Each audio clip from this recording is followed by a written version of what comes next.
Hello! Today I'm going to do the end of year book tag. The first question is, are there any books you started this year that you still need to finish?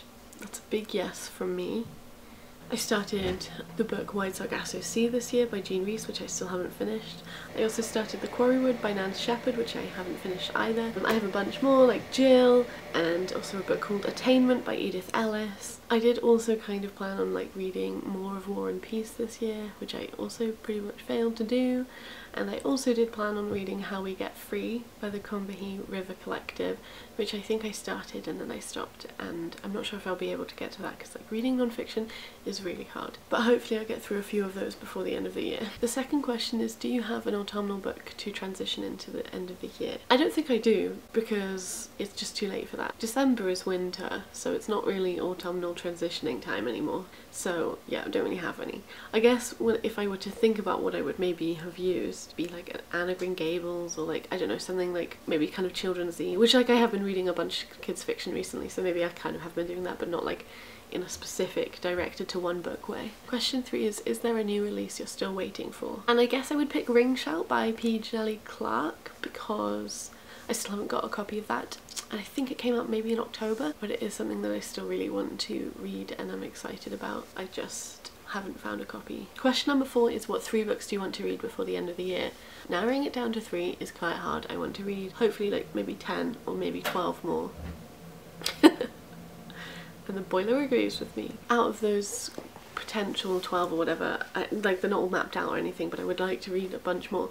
But I guess I will show you these. This one I have started reading, so Confessions of the Fox by Geordie Rosenberg. Then I have Agnes Grey by Anne Bronte, which would be a reread. And the third one is Constellations by Sinead Gleeson, Reflections from Life, which my friend Ferga, who is on YouTube actually, lent me, and so I'd like to read it, or at least start it this year, so that, I can return it to her, and also so then we can talk about it, because I'm sure that will be fun. I've lost count of the number of questions I'm on, but the next question is there a book that you think could still shock you and become your favourite book of the year? Which, the answer is surely always yes, because you just don't know what you're going to read necessarily. I mean, I'm not sure if I have necessarily a favourite book of the year, because I read some really great books this year, some of which have probably become my all-time favourites. So, but I guess maybe I would pick Jill for that, which is by Amy Dillwyn, as a potential, because I have read a bit of this and something I've been anticipating and I've mentioned in a bunch of videos and still haven't got to. It seems good, it seems interesting so far, and it seems to be kind of at the centre of some of the things that I'm interested in. Then the last question is, have you already started making reading plans for 2020? Yes, I have. I'm sure I will develop more, and I kind of would like to go back through the plans that I made in 2019 for 2020 to see if I kind of stuck with them, because obviously this year has been a turbulent year to say the least. I definitely haven't sort of committed as much to my goals, I guess, as maybe I would have. Potentially. Also, I'm not very good at that anyway, so because I'm just kind of impulsive and I don't like being told what to do, even by myself. So yeah, the 2 main goals I currently have are to read more books that I've had for a longer period of time, because I'm pretty good at reading the books that I accrue, but I'm not so good at going back into the books that I've had for a longer period of time, like I just said. So books that I bought when I was a teenager and that I don't want to get rid of because I am still interested, but I just haven't got to them for a while. So that's something I'd like to do.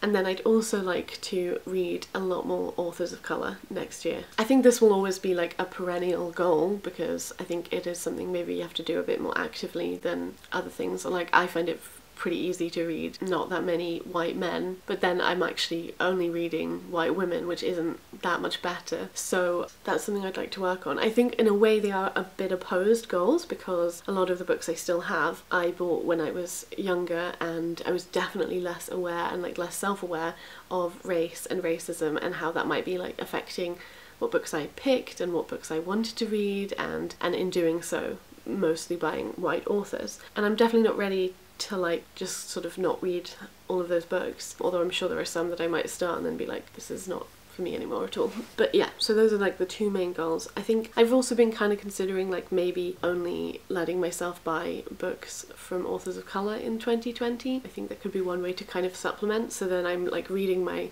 newly bought books, and those are all by authors of colour. So yeah, those are the 2 main goals I have currently. I'm sure I will have more ideas and be waylaid by various projects and other stuff. I think that's the whole tag. I hope you're doing well, and obviously if you do want to do this and you feel like you can answer these questions still within the time frame, then go for it. And I hope you're having a nice day, a nice time, and I will see you when I see you.